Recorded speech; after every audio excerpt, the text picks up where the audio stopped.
piacerebbe scoprire di più sulle università cinesi, perché nella mia università, l'Università per Stranieri di Perugia, ci sono tantissimi studenti cinesi che studiano nei corsi di lingua, quindi ho avuto modo in questi anni di fare amicizia con studenti cinesi e mi piacerebbe vedere tantissimo il loro paese e scoprire di più sulle loro università. Io ho scelto di andare a Chengdu perché mi sembra una città che abbina in un modo sia il moderno che l'antico, poi ovviamente Pechino, che è la capitale.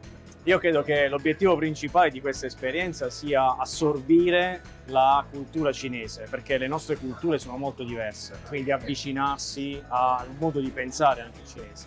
Il messaggio che vorrei trasmettere è di positività, perché le collaborazioni che io ho avuto con i colleghi cinesi sono sempre state fruttuose e sono state proficue. Ho scelto questo programma perché a me piace in generale molto viaggiare, scoprire nuove culture. Un paese come la Cina che è ricco di cultura, ricco di storia, era proprio una meta che desideravo davvero scoprire e credo che questo programma in particolare mi dia una buona possibilità per farlo.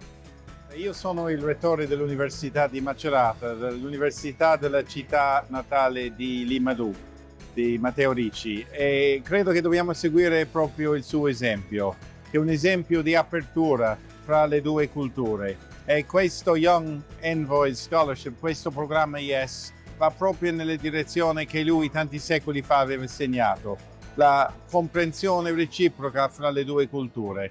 Gli italiani devono conoscere i cinesi devono conoscere meglio gli italiani.